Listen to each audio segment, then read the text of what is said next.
Olá, pessoal da segunda série. Vamos aí para mais uma aula de História do Brasil, certo? Dando continuidade ao que já estamos estudando, né? O Brasil Império, Primeiro Reinado, certo? E aí vamos retomar alguns conceitos, né? Para quem perdeu aí a última aula, né? É bom prestar um pouco de atenção, tá certo? Porque a gente discutiu aí sobre o processo de independência, né? Aí você vai ter o quê?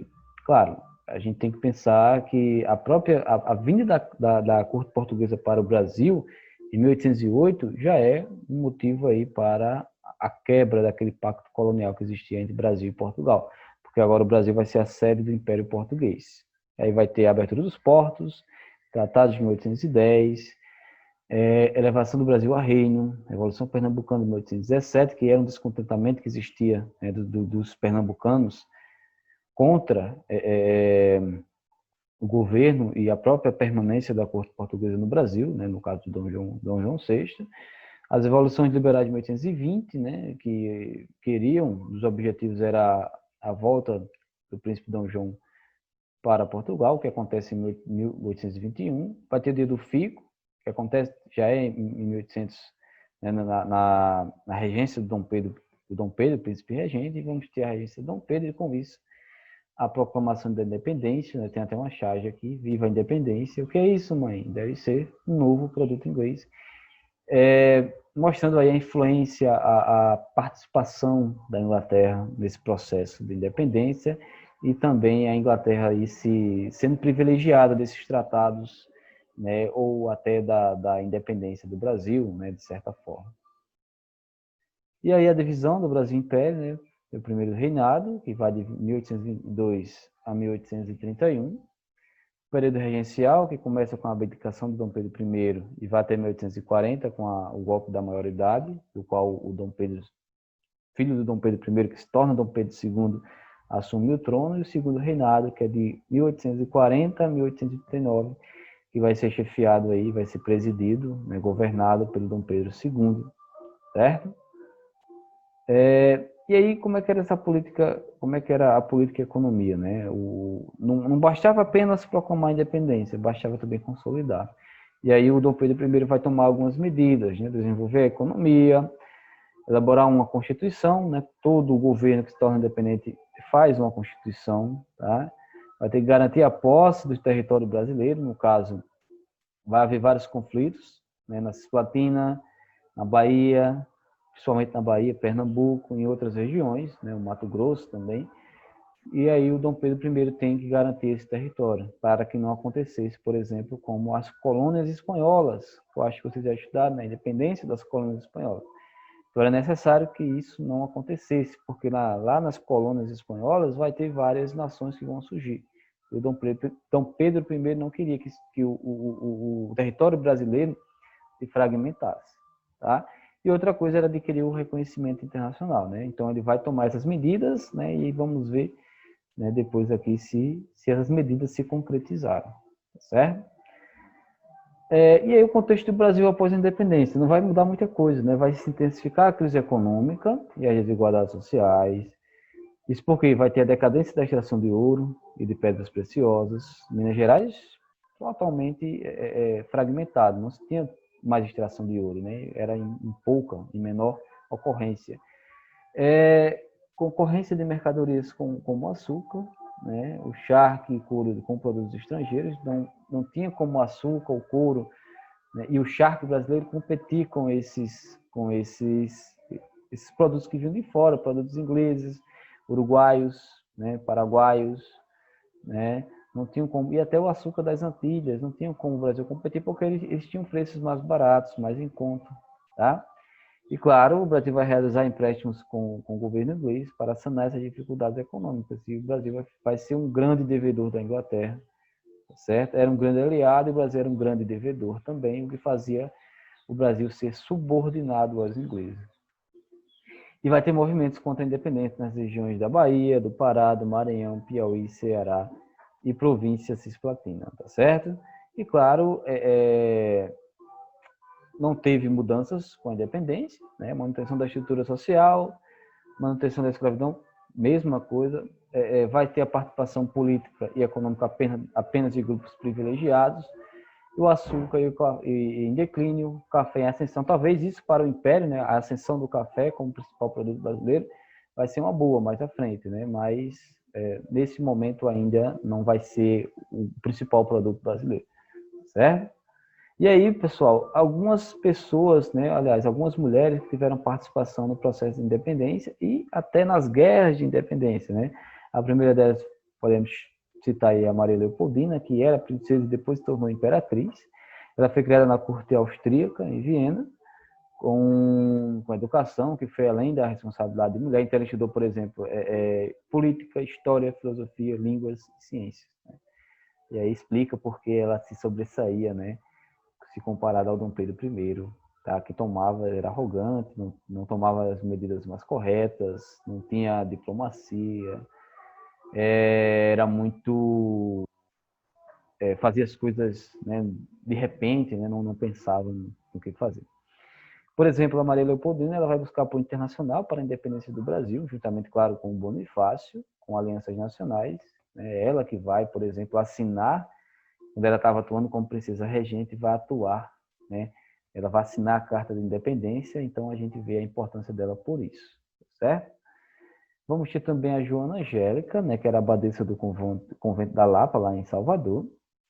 Ela foi considerada mártir do processo de independência da Bahia, que foi um dos principais conflitos na independência do Brasil, vai acontecer na Bahia. E aí a gente pode pensar, mas professor, teve conflito na independência do Brasil? Sim, teve conflito, né? Não podemos chamar de revolução, já expliquei isso para vocês. Por quê? Porque não teve mudanças drásticas com a independência do Brasil. Na Espanha teve, né, nas colônias espanholas, no processo de independência dos Estados Unidos teve mudanças e no Brasil não teve. Tá? Inclusive, o personagem que proclama a independência é quem? O filho, né, do antigo rei, aliás, do rei de Portugal, que era chefe, né, do Império Português, do qual o Brasil fazia parte. Então, o filho dele que proclama a independência do Brasil e não faz grandes mudanças na sociedade, né, brasileira, né, naquele momento do primeiro reinado. E aí, em 19 de fevereiro, ela vai ser morta por soldados portugueses, quando nesta época Salvador estava sob ocupação portuguesa. Então, por exemplo, o exército brasileiro, né, de mercenários brasileiros, atacava de forma repentina esses soldados portugueses. E os soldados portugueses não sabiam de onde vinham esses tiros e começaram a entrar nas casas. E eles desconfiaram que tinha rebeldes, podemos dizer assim, no convento. E eles tentam entrar no convento e a abadesa não deixa entrar até que eles dão um golpe, né, de baioneta na abadesca e no outro dia ela morre, né? Por isso que ela é considerada aí mártir do processo de independência da Bahia e eu acho até que do Brasil também. Podemos citar também a Maria Quitéria, né, um dos casos mais interessantes da gente comentar. Ela foi a primeira mulher a integrar o Exército Brasileiro, né, isso em 1822.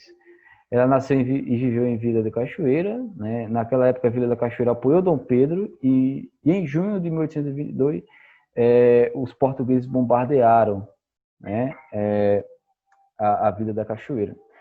Em setembro, a Bahia formou um exército libertador, né, que é o Exército Libertador da Bahia, do qual Maria Quitéria se entrega com o traje do seu cunhado, tá?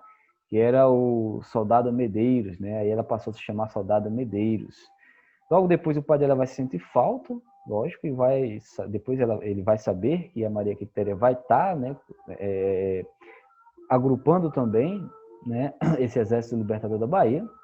Só que o comandante, né, a Maria Quitéria, ela vai ganhar o apoio do comandante, dos seus companheiros, né, e o comandante vai, né, encomendar aí um saiote, né, uma farda aí para Maria Quitéria, como vocês estão vendo aí na imagem, certo? Ao final dos combates, ela foi chamada como heroína e cabo do Exército Brasileiro, né? Ela foi condecorada com a Ordem do Cruzeiro e hoje ela é uma das heroínas nacionais do Brasil, tá certo?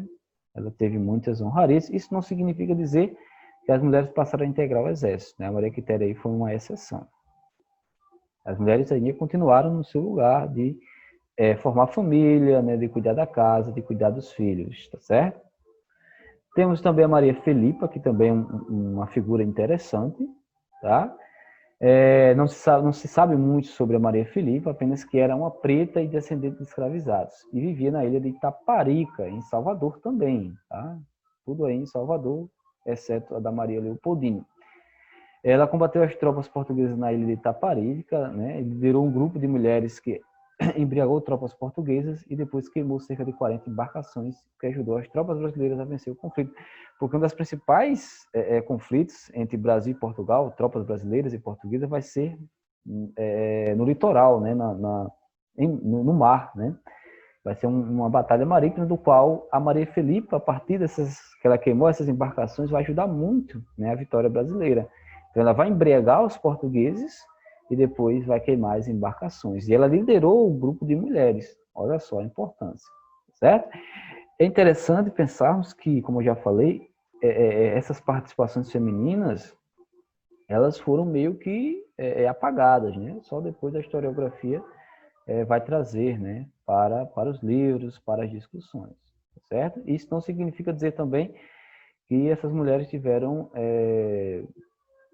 por exemplo, elas foram colocadas, elas foram enaltecidas. Só, claro, teve algumas, como a própria Leopoldina, ou a Abadesa, que vai se tornar Marte, mas isso não significa dizer que outras mulheres tiveram participações reconhecidas, ou puderam, por exemplo, tiveram, como eu posso dizer para vocês, né?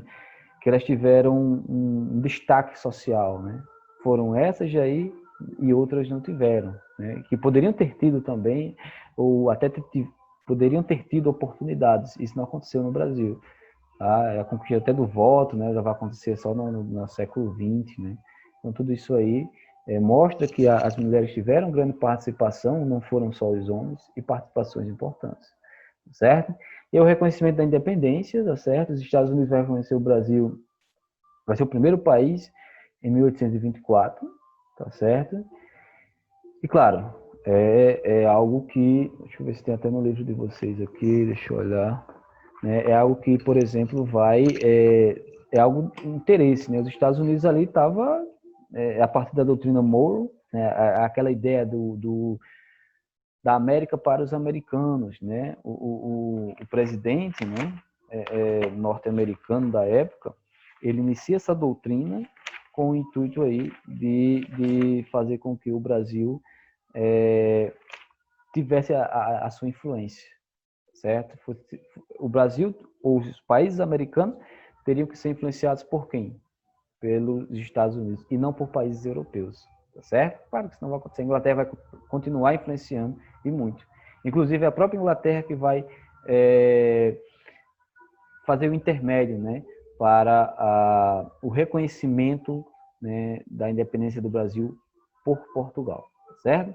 Em 1825, a Inglaterra vendo a possibilidade de lucrar com a independência do Brasil, faz a mediação para que Portugal reconhecesse o Brasil independente.